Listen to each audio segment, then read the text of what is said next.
Well, good morning. It's the day after Christmas, the corporate Christmas day for those who have Monday off. So, welcome to our podcast. The Influencers Podcast is still running on time, in force.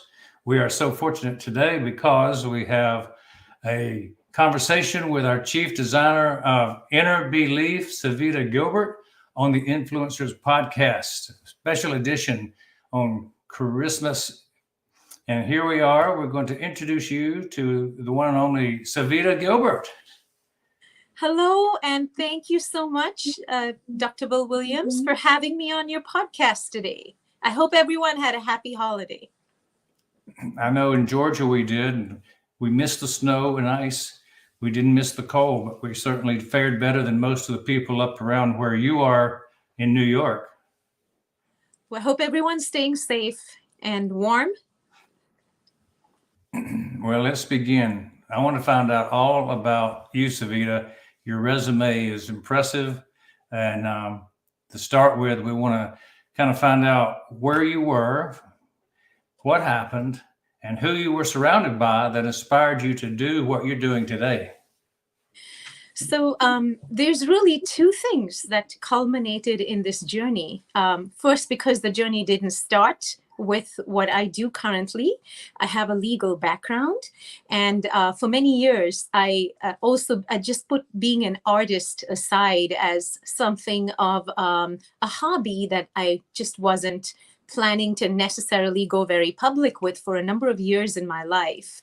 However, the trigger point really was the pandemic, where art began to become something that was keeping people sane. It was becoming something that was bringing joy to others. And then I realized that, art isn't an option. It was always an option up until the pandemic. I think the trigger point was that if it's bringing joy to others, then why do I need to keep it to myself?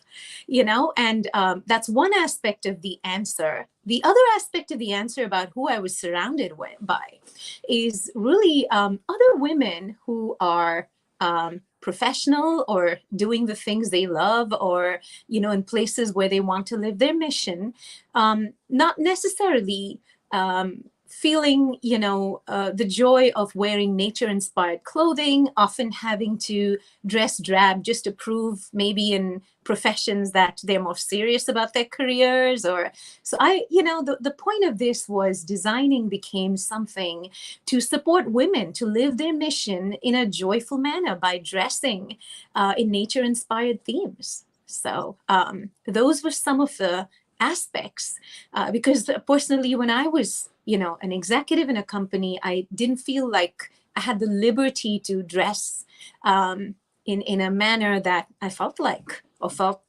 joy from.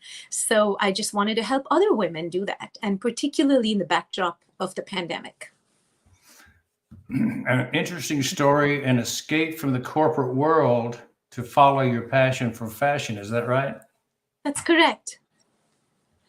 Tell us about your next focus, and that was why people fail. They move from one career to another, and then they see a new light that will brighten their light and hopefully others.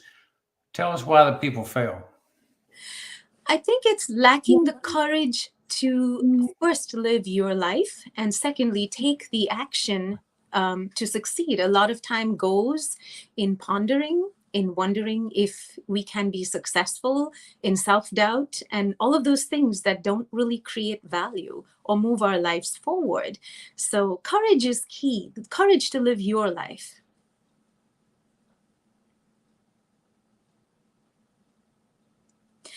What motivates me internally? I really believe that when I came to this conclusion that art is not an option, we've lived where often art is in the background.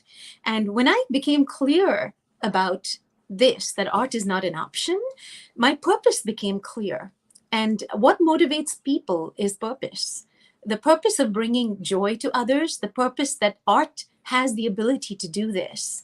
And the fact that I'm on this journey and I can't look back, and I shouldn't doubt myself because it has immense value. So that purpose is what drives you forward. Now, did you talk about your failure story? What did you learn from it, and how did you recover from it? So I think if I were to share a failure story, it was fear of living my life, versus what maybe someone else thought a successful me looked like, or fear of judgment. And for a number of years, and I wouldn't say that, I didn't have a good career. I wasn't interested in what I did. I really loved, being in the legal profession. And it's a part of who I am. It's part of what I did. And I wouldn't say that I regret that in any way. I enjoyed it. However, I think the failure part is to put art in the backdrop because I thought maybe other people may not be interested in it. But when I really, found out and went down that journey, the interest and the enthusiasm for others was overwhelming, and how wrong we could be about our own self-doubt. So I would say that, the failure in this is that I might have done this a long time ago.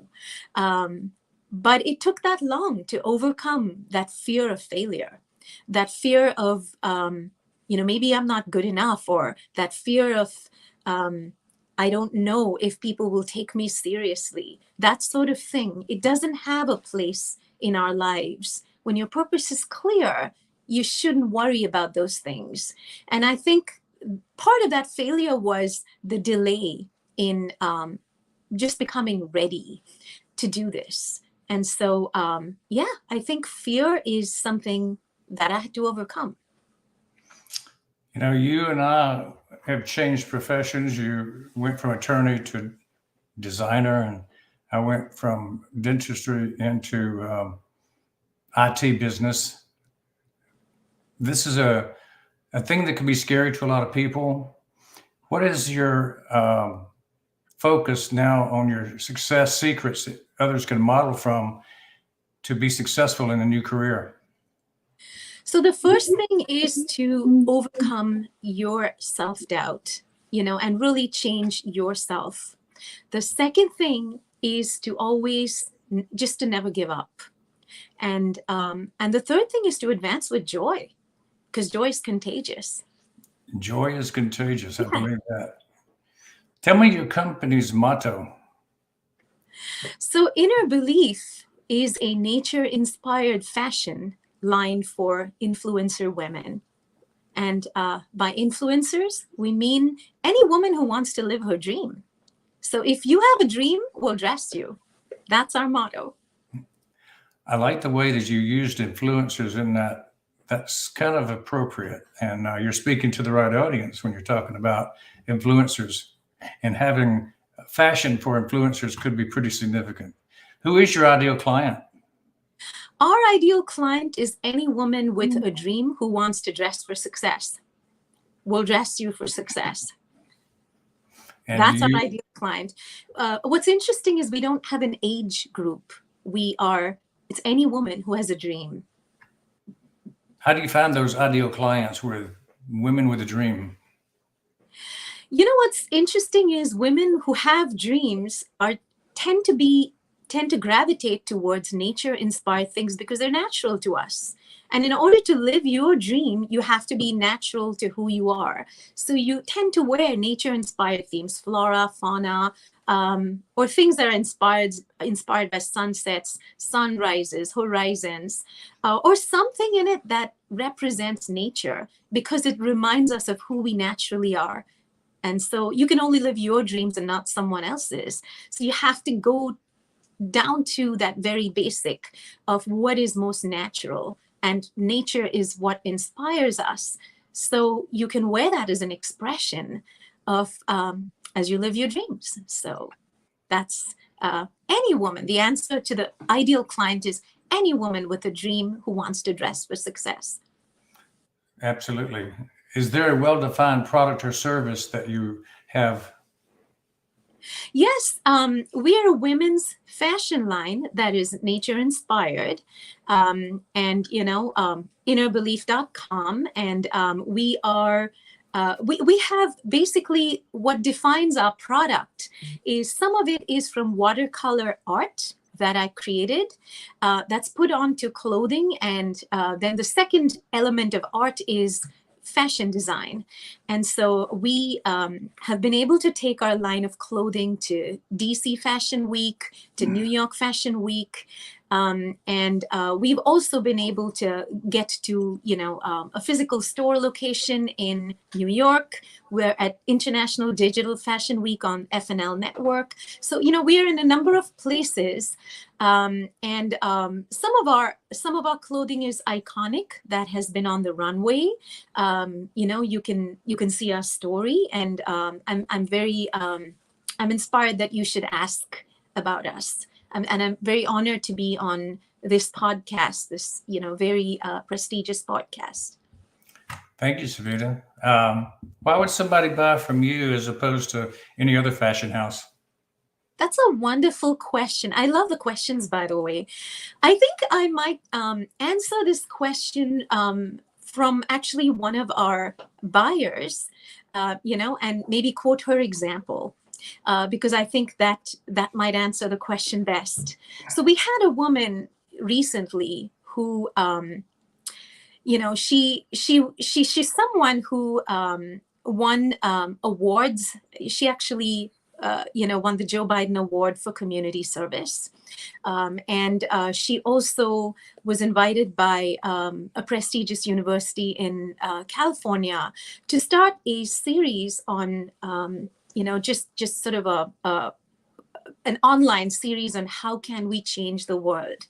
She chose, of any other brand she could be wearing, she chose to wear an inner belief item. And it was actually something that was just literally debuted on New York Fashion Week this fall for this particular series on how you can change the world. And why she bought from me, it was very interesting when she said that not only did that particular online recording series go really well, she said that what that dress did for her to make her feel like she could put on her best show in that particular recording was priceless. And she said that it was just as much the face of what she presented to everybody, that they were just struck by what she was wearing. It was so beautifully designed. She just said that it added to my own inner belief of what I wanted to present to the world. And that brought me joy. And that's what we're about. We're about, augmenting someone else's inner belief, so they can believe in themselves more and what they want to give the world. And we want to dress them for that. Sounds like you have a prescription for crushing your competition right there. One of the things about us is we never went about by trying to look at something as competition. I think the thing that we compete with ourselves, did I do better than I did yesterday? Am I bringing even more awesome products? Are we bringing this joy to others? How much joy are we bringing to others? These are the things we focus on. And I think if you purely look at fashion, some could say it's an inundated space, that it's a place where there's so many people and you're just one more. We've never really looked at that. Never looked at what we're trying to do from that light, because I think that's a path to failure. Our path is, can we do better than we did yesterday? And we're quite sure of what our purpose is. What if you have rejection? How do you handle that? Rejections, naysayers, they're all part of life.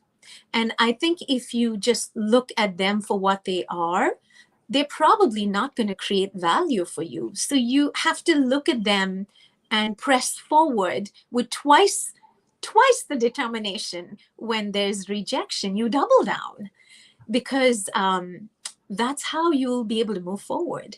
These other things are part of life. And you never get an angry client, I'm sure. Yeah, I'd be very honest that you're quite right, because our mission is to bring joy, and I think we're on the mark. Can't beat that. Happy clients mean happy life. How Yeah, do you deliver your five-star client experience, Savita? a 5-star client experience is to really recognize the worth in your client, understand what they want to contribute to the world, and be part of that journey, and augment their life experience, um, to bring them joy with what you create. So, and to really serve them, just understanding what their style is, what motivates them. So a five-star experience would typically lead to creating brand ambassadors. How else do you do that?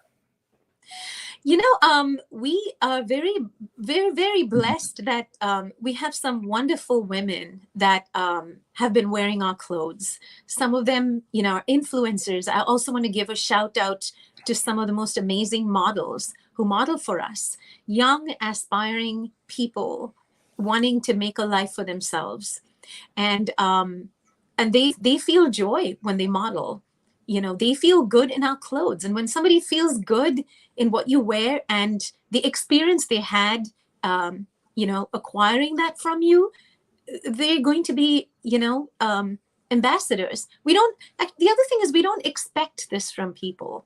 If they do this for us, we're grateful. And but I'm sure that when you bring joy to others, it just is contagious. I agree. Now, are you grateful for something today? Yes, I'm grateful to be alive, to be able to pursue this mission. And I'm grateful for my co founder, my wonderful spouse, Mark Gilbert. I'm grateful for many things. And how do you start your day, even if it's the day after Christmas? With prayer. And do you plan to achieve your goal in a certain way? Have you outlined a path to success? Yes, I do believe milestones are very important. Without milestones, you have nothing to work towards. So we have quarterly milestones, yearly milestones, a 5-year milestone, 10 years, 15 years, 20 years, beyond. So you have to benchmark, and you have to reflect on how you did and keep having goals. What if you didn't achieve this goal? How would you feel? Oh, there have been occasions we didn't meet a goal. But I think that that's the moment you reflect and quickly make changes. The first step is to change yourself, and starting with this, your inner belief.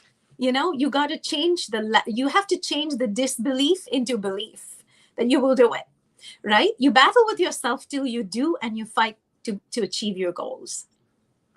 How do you overcome a challenge and do what life throws at you? Overcome your fear and self-doubt. Having fear and self-doubt is normal, so there's no need to beat up.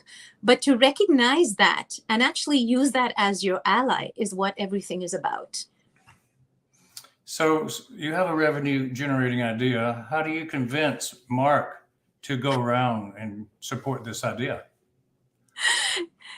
I think that what is, honest dialogue, I think, is the key thing. And the ability to have that honest dialogue, to take tough feedback, it's a very rewarding thing.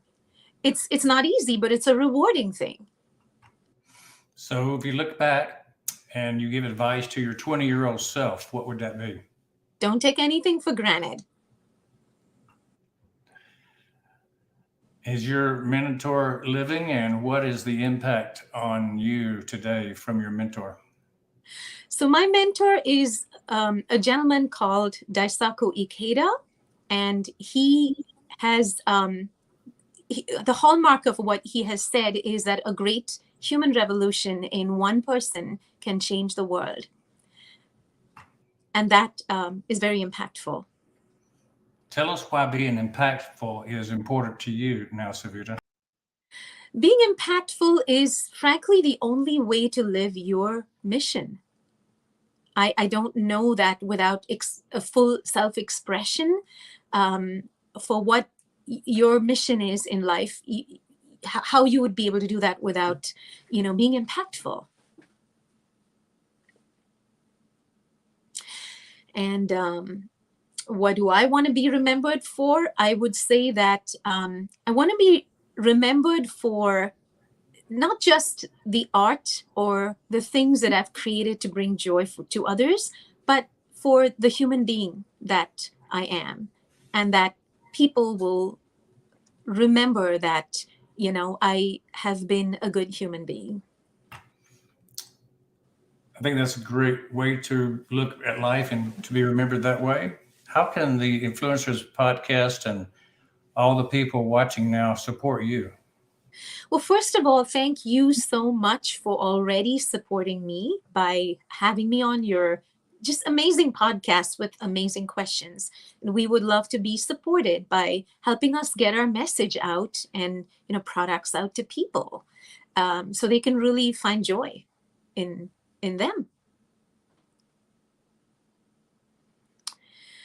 And, and again, I just really want to be able to say thank you, Dr. Bill Williams, and, to this podcast, and just for the opportunity to be here, for inviting me, for reaching out so, graciously. And my experience has been 5-star. What's there not to like about Dr. Bill Williams?